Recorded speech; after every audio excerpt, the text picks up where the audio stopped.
दोस्तों, आज मैं आप लोगों को बताऊंगा कि भारत के अंदर सर्वप्रथम जो आज कहा जाता है रावलपिंडी से लेकर के कलकत्ता तक रोड का निर्माण किसने करवाया, इसके बारे में मैं आप लोगों को बताने के लिए आज हाजिर हूँ।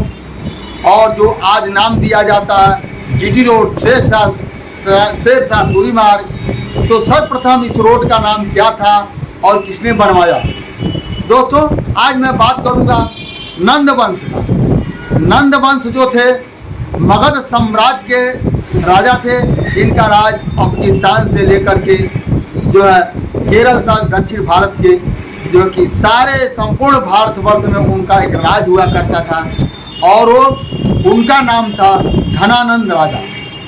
घनानंद राजा को जो यूं कहा जाए तो चाणक्य की नीति में घनानंद राजा को सबसे नीचा दिखाया गया है, जो कि घनानंद राजा को दुराचारी बताया गया। लेकिन दोस्तों, ये मैं आप लोगों को बता दूं, घनानंद राजा एक ऐसे भारत के अंदर राजा पैदा हुए जिन्होंने तक्षशिला जो पाकिस्तान में है, रावलपिंडी से लेकर के और उन्होंने जो है कलकत्ता तक ठंडा रोड बनवाने का कार्य किया। अब आप लोग ये समझेंगे ठंडा रोड क्या होता है। रोड तो गर्म होता है, लेकिन ठंडा रोड उन्होंने बनवाने का कार्य किया।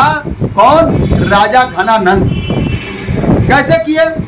उन्होंने जो रोड का निर्माण करवाया, नेशनल रोड का निर्माण करवाया, तो उन्होंने रोड के दोनों तरफ फलदार पौधे लगाने का कार्य किया।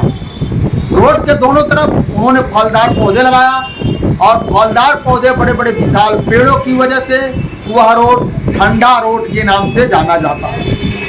क्योंकि आज भी आप देखेंगे जो गांव क्षेत्र का कोई रोड है तो उसके दोनों तरफ पेड़ लगे हुए हैं। इसके पूर्व में तमाम जो हमारा रोड था, जीटी रोड था, जो भी रोड थी, उसके पूर्व में आप देखेंगे आज कट गया, लेकिन वो पेड़ उनके किनारे किनारे लगा हुआ था।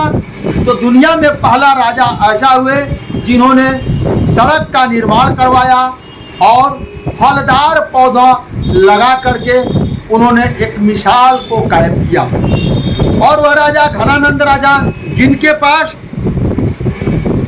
9000 घुड़सवार और 3000 हाथी थे। उनके पास 9000 घुड़सवार और 3000 हाथी थे। वो जो है कब थे, कौन से समय थे, ये मैं आप लोगों को साक्ष्य बता रहा हूँ। जो 340 ईसा पूर्व में वो राजा थे।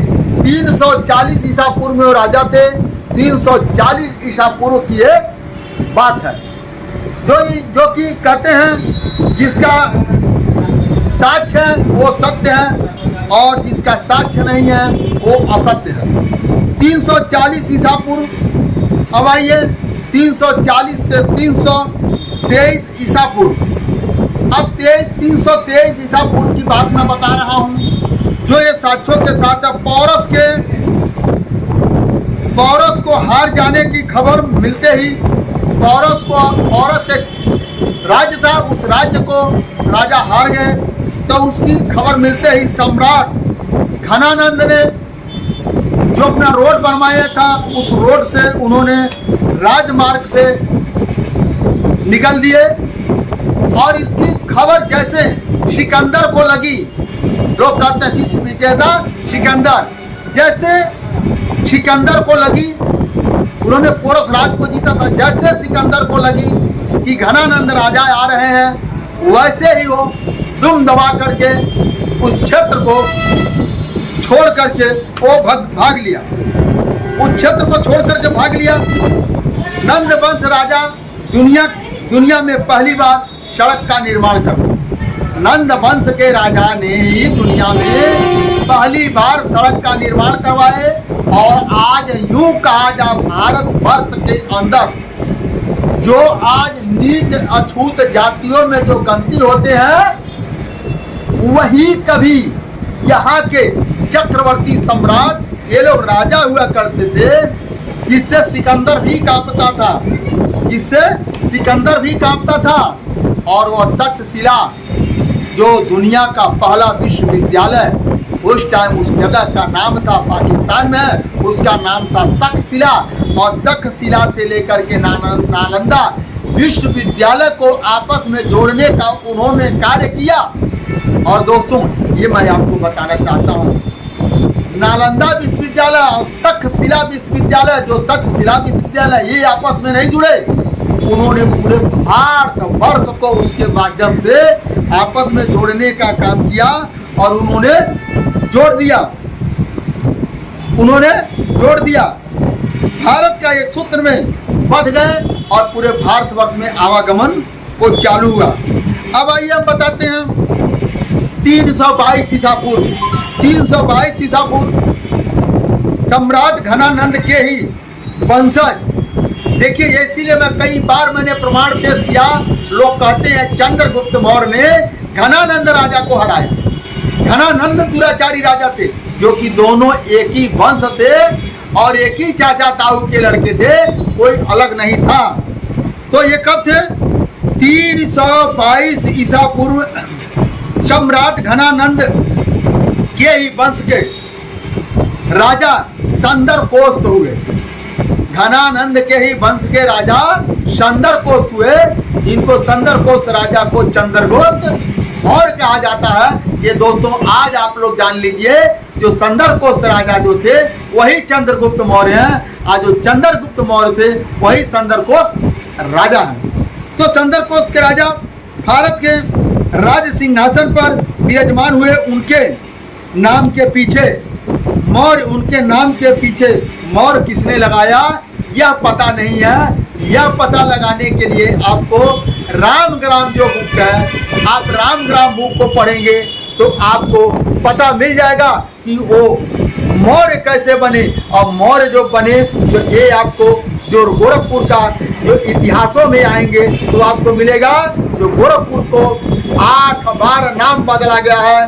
पहला नाम रामग्राम था, दूसरा नाम पिपलीवन, तीसरा नाम गौरक्षपुर, चौथा नाम सूबे सरखिया, पांचवा नाम अख्तरनगर, छठा नाम मोहम्मद अजम्बाबाद, सातवां नाम गोरखपुर सरकार और 1801 ईस्वी में जो इसका नाम गोरखपुर पड़ा। और जो चंद्रगुप्त मौर्य के पिता जो कौसंबी के राजा कौसंबी में एक किला है, समुद्रगुप्त के पुत्र थे। और गोरखपुर जो राजधानी गांव है, राजधानी झंगा जो किला है, वहां के राजा विश्वविभूति केवट के वो भांजे थे। तो दोस्तों, आज मैं इतने प्रमाणों के साथ आप लोगों के सामने ये बात को मैं रखा हूं। अगर आपको लगता है साक्ष्य सही है, आपको महसूस होता है, तो मैं आपसे कहूंगा इस वीडियो को आप जो इस चैनल को सब्सक्राइब करके इसको बेल आइकन दबा करके ऑल कर दीजिए। और अपने ही नहीं, ये तमाम भारतवर्ष के बाकी जितने लोग आपके जान पहचान के हैं, सभी लोगों को यह जानकारी मुहैया कराइए। दोस्तों धन्यवाद, नमस्कार, जय हिंद, जय भारत।